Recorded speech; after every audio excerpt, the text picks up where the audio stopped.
el libro más leído por todas las generaciones, la luz que alumbra tu camino, el alimento que fortalece tu espíritu. Narrado por Wendy Necio Sub, la Biblia en 365 días. 13 de junio, día 164 de este viaje emocionante de fe por la Biblia en 365 días. El tema de hoy es obediencia, la fortaleza que Salomón olvidó. Hoy es un día profundamente especial para mí, porque hoy, hace 33 años, un 13 de junio como hoy, recibí a Jesús en mi corazón. Lo hice mi Rey, mi Señor, mi Salvador. Desde entonces, cada 13 de junio es un recordatorio de mi nacimiento espiritual. Y celebro este día como un aniversario de vida, de renovación, de fidelidad. Porque su amor me salvó, su amor me cambió y su amor me mantiene hasta el día de hoy. Justo hoy meditamos sobre el corazón dividido de Salomón y renuevo mi compromiso con Dios por tener un corazón íntegro delante de Él. Porque la obediencia nunca es una carga, siempre es nuestra protección. Nuestras lecturas para el día de hoy se encuentran en Primera de Reyes capítulo 11, verso 1, hasta el capítulo 12, verso 19. Hechos capítulo 9, versos del 1 al 25. Y el Salmo 131, versos del 1 al 3. Y también Proverbios capítulo 17, versos 4 y 5. En Primera de Reyes vi algo interesante, que la sabiduría sin obediencia no basta para sostener el llamado. Se los dejo ahí para que cuando lleguemos a la lectura sepan de qué hablo. Quiero compartirles también un milagro de fe desde Costa Rica. Dani me escribió para contarme que su prima Laura, de 41 años, fue sometida a un trasplante de pulmones. Estuvo semanas en cuidados intensivos, con sondas, con infecciones y momentos de gran incertidumbre. Pero Dios respondió. Y el 2 de junio, Laura fue dada de alta. Dani nos dijo que no dejó de orar ni un solo día. Y me sorprende y me emociona que ella transcribía las oraciones del podcast y las compartía en la familia. Hasta escuchaba los episodios 5 o 6 veces al día. Gracias, Dani, porque tu fe nos recuerda que cuando una familia se une en oración, desde el cielo Dios se inclina para responder. Y este milagro no solo sanó a Laura, sino que nos llenó de esperanza a todos nosotros.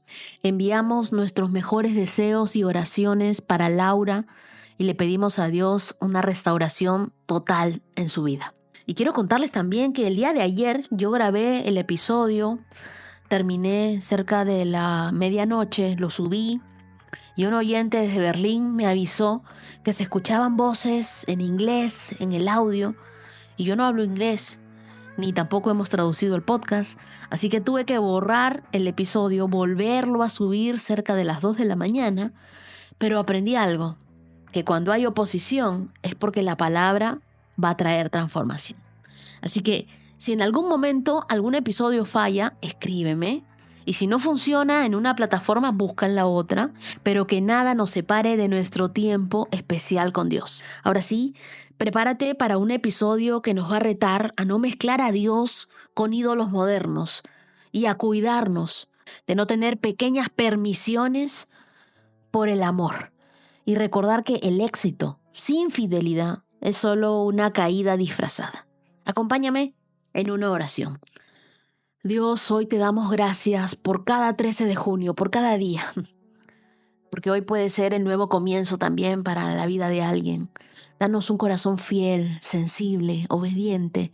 No queremos mezclar tu nombre con otros altares, con otros dioses, ni sustituir tu voluntad por nuestra conveniencia. Así como restauraste la vida de Laura, restaura nuestra fe, nuestra visión, nuestra pasión por ti. Ayúdanos cada día a estar más cerca de ti. Gracias, Dios, porque tú eres y siempre serás el dueño de mi corazón, el amor de mi vida. Gracias por tu respaldo. Gracias por todo lo que tú haces por nosotros. Y aunque muchas veces enfrentamos oposición, en cada paso tú nos vas dirigiendo, tú nos vas enseñando por dónde es que tenemos que ir. Gracias, Dios, por tu palabra. Gracias, Dios, por tu Espíritu Santo. Haz que este día sea muy especial para todos nosotros los que te amamos. Oro hoy en el nombre de Jesús. Amén. Y ahora sí, toma tu Biblia, pídele al Espíritu Santo que te hable, abróchate los cinturones, porque hoy viviremos una aventura de fe. Comenzamos. Leamos Primera de Reyes, capítulo 11. Ahora bien, el rey Salomón amó a muchas mujeres extranjeras. Además de la hija del faraón, se casó con mujeres de Moab, de Amnón, de Edom, de Sidón y de los hititas. El Señor había instruido claramente a los israelitas cuando les dijo: no se casen con ellas, porque les desviarán el corazón hacia sus dioses. Sin embargo, Salomón se empecinó en amarlas. En total tuvo 700 esposas de cuna real y 300 concubinas. En efecto, ellas apartaron su corazón del Señor. Cuando Salomón ya era anciano, ellas le desviaron el corazón para que rindiera culto a otros dioses en lugar de ser totalmente fiel al Señor su Dios, como lo había sido David su padre. Salomón rindió culto a Astoret, la diosa de los sidonios, y a Moloc, el detestable dios de los amonitas. De ese modo, Salomón hizo lo malo a los ojos del Señor. Se negó a seguir al Señor en forma total y absoluta, como lo había hecho David su padre. Incluso construyó un santuario pagano para Quemos, el detestable dios de Moab, y otro para Moloc, el detestable dios de los amonitas, en el monte de los olivos al oriente de Jerusalén. Salomón construyó esos santuarios para que todas sus esposas extranjeras quemaran incienso e hicieran sacrificios a sus dioses.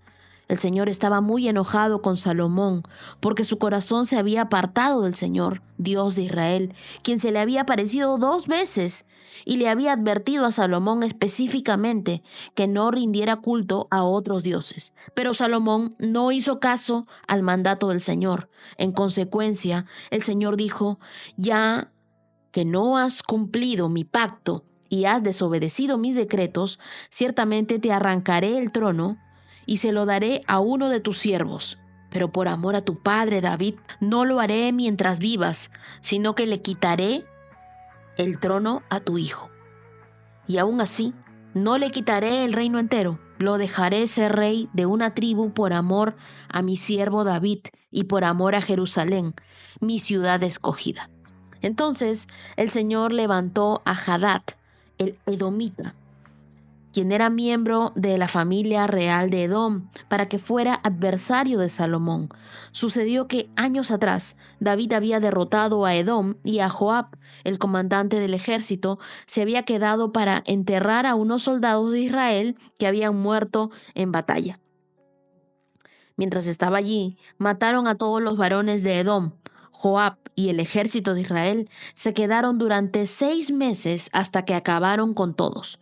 Sin embargo, Hadad y unos cuantos funcionarios de la corte de su padre lograron escapar y se dirigieron a Egipto. Hadad era apenas un niño en ese tiempo. Salieron de Madián y se fueron a Parán, donde otros se le unieron. Luego viajaron a Egipto y se presentaron ante el faraón, quien les dio casa, comida y tierras.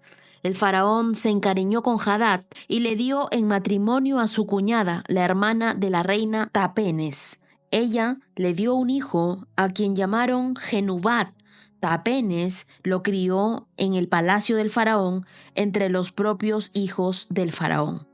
Cuando le llegó la noticia a Hadad en Egipto de que tanto David como su comandante Joab habían muerto, le dijo al faraón: «Permíteme regresar a mi país». «¿Por qué?», le preguntó el faraón. «¿Qué te falta aquí, que deseas regresar a tu tierra?». «Nada», contestó él, «pero aún así te pido que me dejes regresar». Dios también levantó a Rezón, hijo de Eliada, como adversario de Salomón.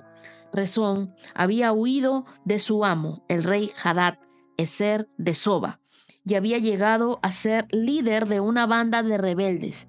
Después de que David venció a Hadad Ezer, Rezón y sus hombres huyeron a Damasco, donde él llegó a ser rey. Rezón fue enemigo a muerte de Israel por el resto del reinado de Salomón y generó conflictos como lo había hecho Hadad. Rezón odió a Israel profundamente y siguió reinando en Aram.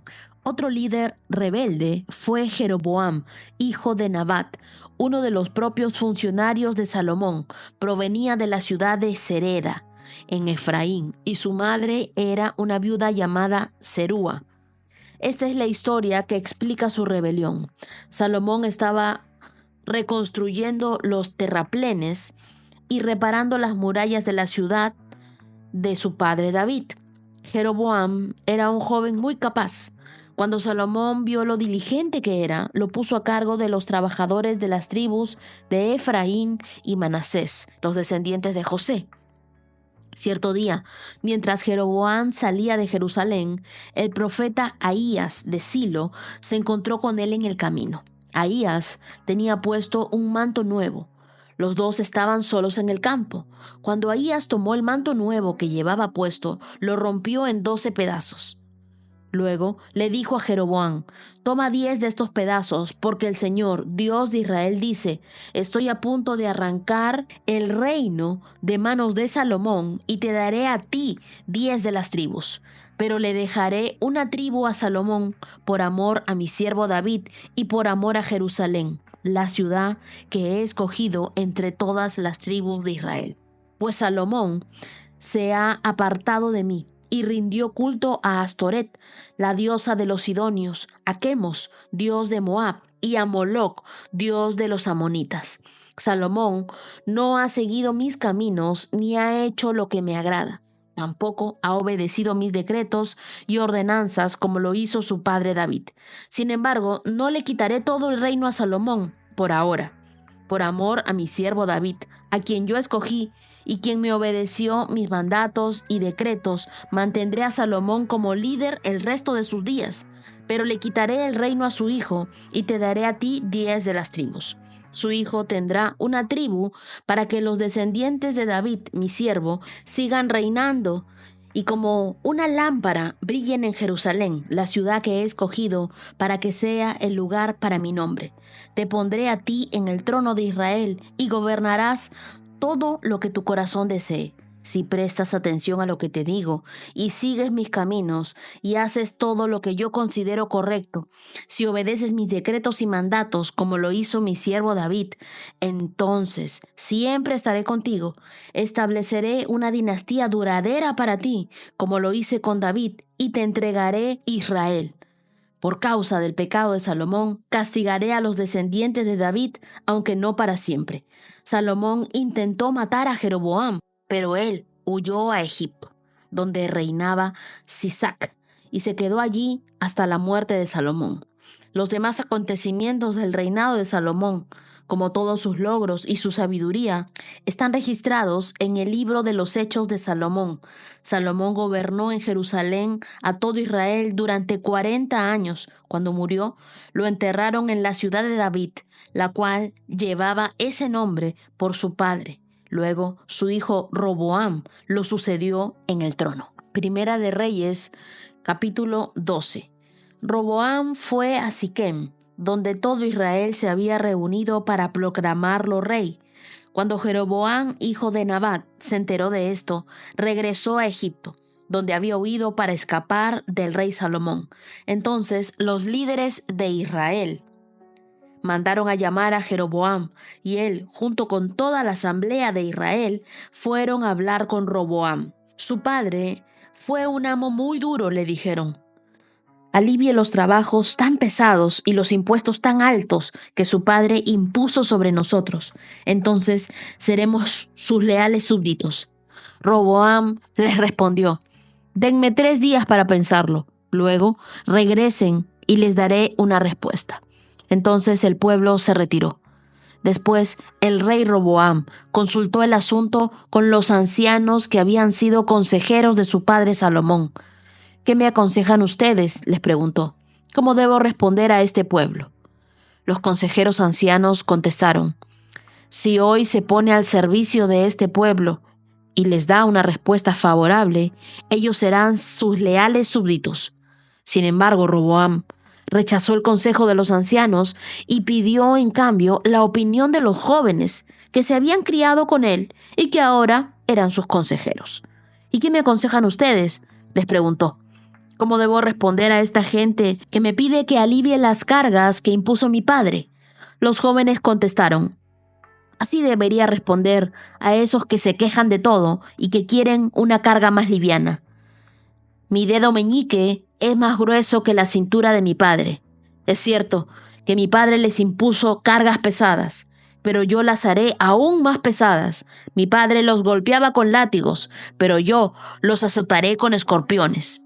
3 días después, Jeroboam y toda la gente regresaron para conocer la decisión de Roboam, tal como el rey había ordenado. Entonces Roboam habló con dureza al pueblo, porque rechazó el consejo de los ancianos y siguió el consejo de los más jóvenes. Así que le dijo al pueblo: mi padre les impuso cargas pesadas, pero yo las haré aún más pesadas. Mi padre los golpeaba con látigos, pero yo los azotaré con escorpiones.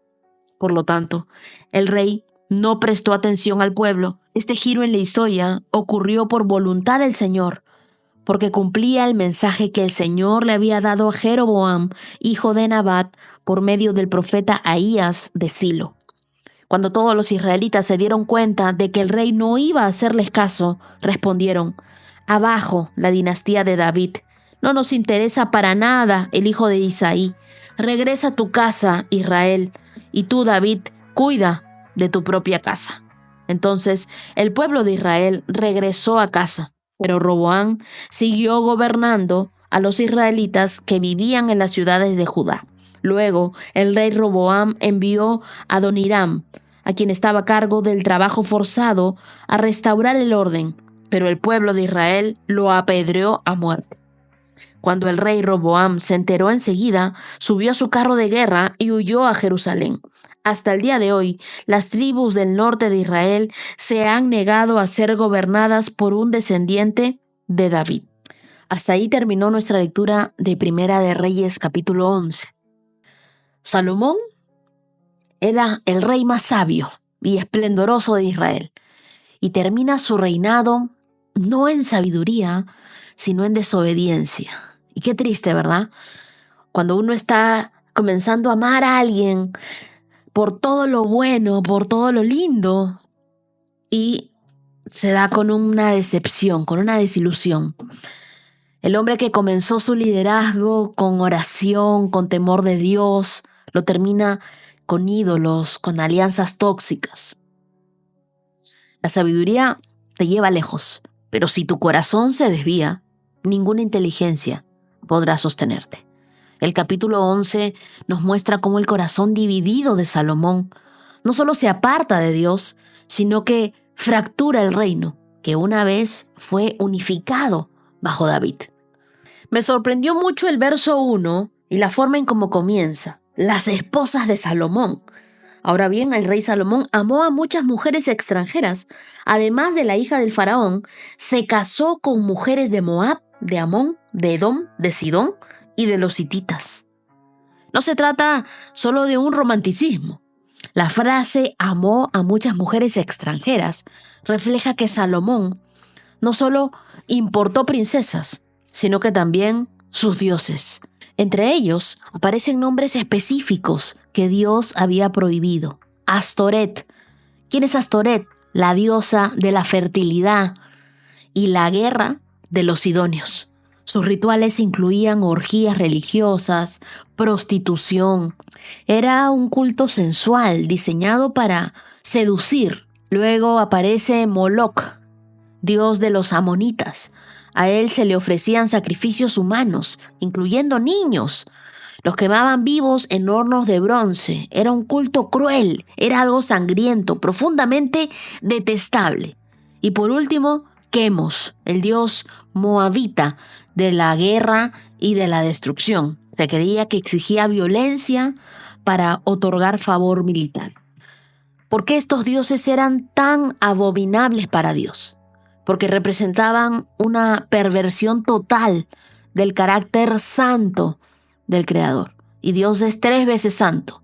Dios Padre, Dios Hijo y Dios Espíritu Santo. Entonces, en lugar de vida, ellos daban muerte. En lugar de fidelidad, ellos incitaban a la promiscuidad. En lugar de justicia, ellos promovían la crueldad. Cuando tú adoras a algo que destruye lo que Dios ama, estás adorando al enemigo, no a Dios. Salomón permitió altares en Jerusalén, la misma ciudad que Dios había elegido como su morada. El contraste es devastador. En un monte se ofrecía incienso a nuestro Dios, en otro, niños al fuego. ¿Tú te puedes imaginar eso? Porque hay veces que nosotros decimos, no, pero lo que él hizo no fue tan grave. Fue gravísimo. El verso 2 dice, el Señor ya había instruido claramente a los israelitas y les había dicho no se casen con ellas porque desviarán el corazón a sus dioses. Y mira lo que sucede en el verso 4. Cuando Salomón ya era anciano, ellas le desviaron el corazón para que rindiera culto a otros dioses en lugar de ser totalmente fiel al Señor su Dios. Lo que Dios le dijo que iba a suceder fue lo que Él permitió que sucediera. Muchas veces nosotros decimos, Dios, dirígeme, dame una señal. Dios nos dice lo que tenemos que hacer y hacemos todo lo contrario a lo que Él nos dijo que hagamos. Y se los pongo en un ejemplo claro. Muchas veces nosotros decimos, estoy seguro que es esta relación, estoy seguro que es este sentimiento, todo está bien, Dios, dame una señal. Y Dios te dice, no, esta persona te va a fallar, esta persona no es buena. Y tú dices, no, pero yo ya comprometí mi corazón, ya me imaginé con él o ya hice planes con ella. ¿Y qué sucede? Tal y como Dios te dijo. Después regresamos a Dios con un corazón roto, con un reino dividido como el de Salomón. Y aquí no es que Salomón dejara de adorar a Dios, no, él seguía adorando a Dios. Lo malo es que él agregó otros dioses a su adoración. El problema no fue el abandono, sino la mezcla. Porque Dios no comparte su trono con nadie, nunca lo ha hecho. Y no podemos caminar con Dios mientras abrazamos lo que nos separa de Él. Esta advertencia sigue vigente. No necesitamos estatuas para tener ídolos. Hoy los ídolos son relaciones tóxicas, sueños egocéntricos, hábitos secretos y decisiones donde consultamos a todos menos a Dios. Y no leímos mal el verso 3, que dice que en total él tuvo 700 esposas de cuna real, es decir, 700 princesas, y 300 concubinas, 300 amantes.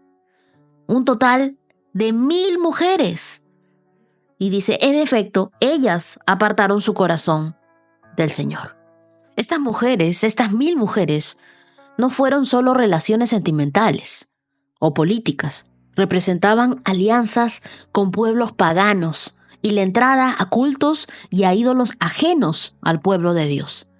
El problema no era la cantidad, sino lo que estas uniones representaban. Mezcla, un compromiso con lo impuro, idolatría. Algunos hombres se deben estar riendo y pensando, wow, Salomón, 1000 mujeres, qué macho, qué hombre. Pero tener 1000 mujeres no fue un símbolo de bendición, sino de debilidad emocional y también espiritual. Nuestro compromiso parcial con Dios abre la puerta total a un compromiso con el pecado. De repente, hoy no acumulamos esposas como Salomón, pero sí acumulamos distracciones, dependencias, voces, alianzas que nos alejan de Dios. Y como le ocurrió a Salomón, cuanto más te rodeas de lo que no honra a Dios, más difícil se vuelve escuchar a Dios. Quiero decirte algo, no hay lugar para 1000 amores cuando tu vida fue creada para uno solo, Dios. Entonces Dios levanta enemigos contra Salomón. Primero Hadad, el edomita, luego Rezón de Siria y finalmente Jeroboam, un joven con un gran llamado. Dios anuncia que le quitará el reino, pero no del todo, por amor a David, su padre. Verso 13. Me parece impresionante que Dios decide retener el castigo completo, no por Salomón, sino por la fidelidad de su padre. ¿Cuánto habrá orado ese padre por sus hijos, incluido Salomón? Lo que nos recuerda que la obediencia deja un legado que incluso la desobediencia de otros no puede borrar. Cuando un padre camina con Dios, deja una sombra de gracia que cubre sus generaciones. Tú dices, no, pero mi hijo no cambia, sigue en lo mismo. Tú sigue caminando con Dios, que Dios se encargará de encaminar tus generaciones. Jeroboam recibe una promesa. Si camina en obediencia, Dios haría con él lo que había hecho con David. Pero el reino se divide. 10 tribus para Jeroboam, una para Roboam, el hijo de Salomón, y la tribu de Leví quedaba dispersa.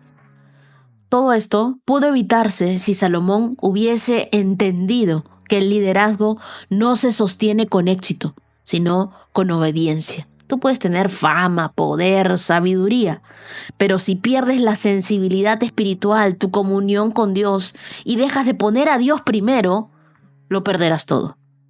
Así que mi consejo para ti el día de hoy es: cuida tu corazón más que tu imagen. La caída de Salomón comenzó primero en su interior, no en el trono. Nunca subestimes lo que permites por amor. El amor mal dirigido a personas, a placeres o a posiciones puede llevarte lejos de Dios. No te mezcles con otros altares, ni mezcles a Dios allí. Él no ocupa segundos lugares. Tu fe no necesita reemplazos culturales, necesita raíces bíblicas. Apégate a lo que dice la palabra de Dios, más que a tus tradiciones o que tú digas, no, pero yo siempre lo he visto de esta forma. Pero ¿qué es lo que te dice la Biblia? ¿Qué es lo que te dice el Dios de la Biblia? Y por favor, ten mucho cuidado con justificar lo que Dios ha dicho que es pecado. Salomón tenía razones políticas, pero no tenía excusas delante de Dios. La obediencia es nuestra responsabilidad. Los resultados son la responsabilidad de Dios. Acompáñame en una oración. Señor, guárdanos de tener un corazón dividido, que no solo comencemos bien, sino que terminemos bien. Líbranos de construir altares en lugares que tú nunca nos pediste. Haznos sensibles a tu voz, fieles en los detalles y radicales con nuestra obediencia. Que cuando el mundo nos ofrezca ídolos, recordemos que el Dios vivo, nuestra amistad contigo, no se negocia. Nosotros te honramos con todo nuestro corazón, te ponemos en el trono de nuestras vidas y nunca te bajes de ahí. Oramos en el nombre de Jesús. Amén. Ahora leamos Hechos, capítulo 9. Mientras tanto, Saulo pronunciaba amenazas en cada palabra y estaba ansioso por matar a los seguidores del Señor. Así que acudió al sumo sacerdote. Le pidió cartas dirigidas a las sinagogas de Damasco para solicitarle su cooperación en el arresto de los seguidores del camino que se encontraban ahí. Su intención era llevarlos, a hombres y a mujeres por igual, de regreso a Jerusalén encadenados. Al acercarse a Damasco para cumplir su misión, una luz del cielo de repente brilló alrededor de él. Saulo cayó al suelo y oyó una voz que le decía: «Saulo, Saulo, ¿por qué me persigues?» «¿Quién eres, Señor?», preguntó Saulo. «Soy Jesús, a quien tú persigues», contestó la voz. «Ahora levántate y entra en la ciudad y se te dirá lo que debes hacer». El hombre que estaba con Saulo se quedaron mudos porque oían el sonido de una voz, pero no veían a nadie. Saulo se levantó del suelo, pero cuando abrió los ojos estaba ciego. Entonces sus acompañantes lo llevaron de la mano hasta Damasco. permaneció allí ciego durante 3 días sin comer ni beber. Ahora bien, había un creyente en Damasco llamado Ananías. El Señor le habló en una visión. Lo llamó. «Ananías». «Sí, Señor», respondió. El Señor le dijo: «Ve a la calle llamada Derecha, a la casa de Judas, y cuando llegues, pregunta por un hombre de Tarso que se llama Saulo. En este momento, él está orando. Le he mostrado en visión a un hombre llamado Ananías que entra y pone las manos sobre él para que recobre la vista». «Pero Señor», exclamó Ananías, «he oído a mucha gente hablar cosas terribles que ese hombre les ha hecho a los creyentes de Jerusalén. Además, tiene autorización de los sacerdotes principales para arrestar a todos los que invocan tu nombre». Así que Ananías fue y encontró a Saulo, puso sus manos sobre él y dijo: «Hermano Saulo, el Señor Jesús, quien se te apareció en el camino, me ha enviado para que recobres la vista y seas lleno del Espíritu Santo». Al instante, algo como escamas cayó de los ojos de Saulo y recobró la vista. Luego se levantó y fue bautizado. Después comió algo y recuperó las fuerzas. Saulo se quedó unos días con los creyentes en Damasco y enseguida comenzó a predicar acerca de Jesús en las sinagogas diciendo: «Él es el verdaderamente Hijo de Dios». Todos los que lo oían quedaban asombrados. «¿Pero no es este el mismo que causó tantos estragos entre los perseguidores de Jesús en Jerusalén?», se preguntaban. «¿Y no llegó aquí para arrestarlos y llevarlos encadenados ante los sacerdotes principales?». La predicación de Saulo se hacía cada vez más poderosa y los judíos en Damasco no podían refutar las pruebas de que Jesús de verdad era el Mesías. Poco tiempo después, unos judíos conspiraron para matarlo. Día y noche vigilaban la puerta de la ciudad para poder asesinarlo, pero a Saulo se le informó acerca del complot, de modo que durante la noche algunos de los creyentes lo bajaron en un canasto grande por una abertura que había en la muralla de la ciudad. Hasta ahí. Saulo de Tarso no era cualquier enemigo del Evangelio, era el enemigo de los discípulos de Jesús. Era fariseo de fariseos, instruido por Gamaliel, un hombre de celo radical y de legalismo absoluto. Su misión era respirar amenazas de muerte contra los discípulos del Señor. Es lo que nos dice el verso 1. Pero lo más impactante de esta historia no es el odio de Saulo, sino la manera en que Dios elige justamente que sea él. Porque Dios no elige como el mundo elige. Él ve el potencial eterno donde otros ven un pasado doloroso. Camino a Damasco, Saulo es interrumpido por una luz del cielo, más fuerte que cualquier argumento, más clara que cualquier doctrina. Es Jesús mismo quien lo controla. Y le dice en el verso 4, «Saulo, Saulo, ¿por qué me persigues?». Este llamado no fue suave. Fue una caída literal y también espiritual. A veces Dios tiene que derribarte, tirarte del caballo para poder levantarte correctamente. Muchas veces Dios destruye tus planes antes de que tus planes te destruyan a ti. Yo me preguntaba, ¿por qué Dios eligió a un hombre como Saulo? Porque el poder de la gracia se revela mejor en los casos más radicales. Saulo era un perseguidor de los creyentes, y eso hace que su transformación sea más impactante. Dios no busca a alguien que esté listo, Él buscaba a alguien que estuviera dispuesto a rendirse. Y Dios no solo perdona a Saulo, lo transforma en un instrumento clave del Evangelio.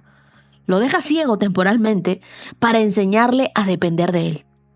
A veces esa ceguera es el camino más directo para aprender a ver con los ojos de Dios. Y mientras Saulo está sin vista, Dios le habla a Ananías, este discípulo temeroso pero obediente, llamado a orar por el hombre que había aterrorizado a su comunidad.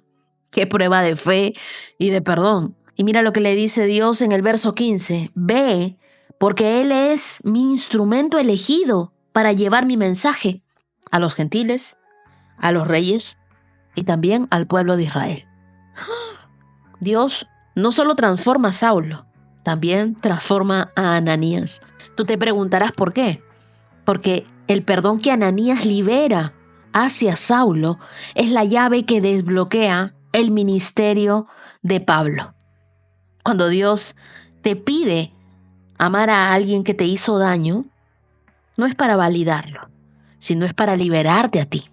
Y sí, antes Saulo era un asesino, un perseguidor de los creyentes. Pero después de ese encuentro con Jesús, él se convirtió en el apóstol Pablo, del que vamos a leer muchos libros en el Nuevo Testamento y en nuestra lectura. Al recobrar la vista, lo primero que hace Saulo es ser bautizado, nos dice el verso 18. Y enseguida comienza a predicar que Jesús es el Hijo de Dios en el verso 20. No pasan ni 2 versos. Lo que más desconcierta a la gente no es lo que él dice, sino quién lo está diciendo. ¿No es el mismo que causaba estragos entre los seguidores de Jesús en Jerusalén? Y así es la gracia. Descoloca, transforma, redefine. Y quizá Dios no cambia tu historia, pero cambia tu identidad, cambia tu futuro y tu forma de ver las cosas. ¿Qué nos enseña Hechos 9? Que no debemos dar por perdido a nadie. El Saulo de hoy puede convertirse en el Pablo de mañana. No mires el pasado de alguien como su sentencia, ni eso lo descalifique. Tú no sabes lo que Dios quiere hacer en la vida de una persona. Dios puede interrumpir tus planes con su luz y con su propósito. No todo lo inesperado es tragedia. Muchas veces es el inicio de un llamado. Sé como Ananías. Obedece. Aunque tengas miedo, obedece. Ora conmigo hoy y dile: Señor, interrúmpenos como interrumpiste a Saulo. Si estamos yendo en la dirección equivocada, haznos caer para que podamos levantarnos con un propósito y con una confirmación tuya. Abre nuestros ojos espirituales como lo hiciste con él.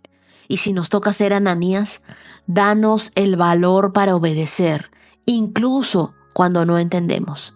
Queremos ser instrumentos útiles en tus manos, redimidos por tu gracia y enviados con tu poder. Oramos en el nombre de Jesús. Amén. Salmo 131. Señor, mi corazón no es orgulloso, mis ojos no son altivos. No me intereso en cuestiones demasiado grandes o impresionantes que no puedo asimilar. En cambio, me he calmado y aquietado, como un niño destetado que ya no llora por la leche de su madre. Sí, tal como un niño destetado es mi alma en mi interior. Oh Israel, pon tu esperanza en el Señor ahora y siempre. Este es un salmo de David y aquí comienza con una declaración de humildad. No es falsa modestia, sino es una decisión consciente de no querer controlarlo todo. En tiempos de confusión, muchas veces nosotros buscamos explicaciones, justicia inmediata o resultados a nuestro modo. Pero este versículo nos recuerda que hay batallas que solo se ganan soltando. No necesitas saberlo todo cuando confías en aquel que lo sabe todo. David, un rey con muchas responsabilidades, reconoce que es limitado. En otras palabras, le dice: Dios, no quiero jugar a ser Dios. Quiero dejar que tú seas el Dios de mi vida. Por eso le dice: Señor, mi corazón no es orgulloso, mis ojos no son altivos, no me intereso en cuestiones demasiado grandes o impresionantes que no puedo asimilar. Y continúa diciéndole a Dios: en cambio, me he calmado y aquietado. Esta imagen es poderosa. El niño que no llora por lo que necesita, sino que reposa porque confía. La paz interior no se logra cuando todo está resuelto, sino cuando aprendes a esperar sin desesperarte. El niño, en los brazos de su madre, no necesita entender lo que pasa para sentirse seguro. Simplemente se siente seguro porque sabe que su mamá está ahí. Por eso el Salmo termina con el verso 3. Israel, pon tu esperanza en el Señor ahora y siempre. Me gustaría que ahí pongas tu nombre para que recuerdes, debo poner mi esperanza en el Señor. Este versículo es una declaración de fe. Ahora y siempre. No solo cuando entiendo, no solo cuando tengo respuestas, sino aún cuando todo es incierto. Decido confiar. Decido poner mi esperanza en el Señor, ahora y para siempre.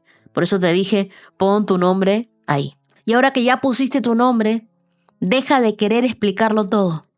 Algunas cosas no te tocan entender, solo te tocan confiar. La paz no se encuentra en saber el futuro, sino en saber quién te sostiene. Dios. Proverbios 17, verso 4 y 5. Los malhechores están ansiosos por escuchar el chisme. Los mentirosos prestan suma atención a la calumnia. Los que se burlan del pobre insultan a su creador. Los que se alegran de la desgracia de otros serán castigados. El verso 4 nos habla de escuchar con gusto la malicia. Es un versículo que revela algo muy sutil, el deleite en lo tóxico. No todos calumnian, pero muchos se entretienen con chismes, con rumores o con burlas. Dios no solo juzga lo que decimos, también lo que aplaudimos o lo que permitimos en silencio. Así que tus oídos no toleren veneno, porque lentamente envenenará tu corazón. El verso 5 nos dice que Dios toma como algo personal cuando alguien se burla del pobre. Es como insultar al que lo hizo. Es una manera de decir, estás despreciando a Dios mismo. No es solo falta de empatía, es arrogancia contra el Creador. Yo creo que alegrarse por el mal ajeno es una forma de pecado. Es una envidia camuflada de justicia o un ego inflado por la caída de otro. Nunca te alegres de la desgracia de otro. Así que por favor filtra todo lo que escuchas. Si a ti te entretiene lo destructivo, examina tu corazón. No seas cómplice con tu silencio. ¿Sabes que escuchar un chisme y quedarte en silencio también te contamina? Yo decidí no ser el basurero de nadie. Tampoco celebres la caída de nadie. Seamos compasivos. La compasión es lo que nos hace más parecidos a Jesús. Día 164, check. Y antes de despedirme, quiero enviar un abrazo muy grande a quienes hoy celebran la vida, el amor, o simplemente necesitan un recordatorio del cielo. Feliz cumpleaños a Abel José Hernández Martínez desde Monteira, Colombia. Que el Señor continúe guiando cada uno de tus pasos. Un saludo con mucho cariño también para Ileana Vázquez, Diana Abril y Stephanie Nieto Arias, allá en Bogotá, Colombia. Quiero recordarles, queridas, que ustedes son una preciosa posesión de Dios. No lo olviden. También celebro los 24 años de Andrea desde Ecuador. Que este nuevo año esté lleno de propósito y también de favor de Dios. Muchas bendiciones y felicidades para Antonio Acuña, Natalia Sarmiento, Doris y Viani Pavón y también Jocelyn Subias. Que cada día encuentren más de Dios en su camino y que celebren hoy a lo grande. Y muy especialmente un feliz 3er aniversario de matrimonio para Daniela y Nilson. Que Dios siga siendo el centro de su hogar y bendiga grandemente a su hijito Jacob, fruto de su amor. Los abrazo con el corazón hasta Tampa, Florida. Y también saludo con mucha alegría a Yarlinson Rodríguez en Bogotá y a Yamilé Guaje, también desde Bogotá, Colombia. Oramos por la restauración total de tu salud, Yamilé, y que el Señor te bendiga en todo. Nos encontramos el día de mañana en una aventura más de este hermoso viaje en la Biblia por 365 días. Bendiciones. 365 con Dios, con Wendy Necio Sub.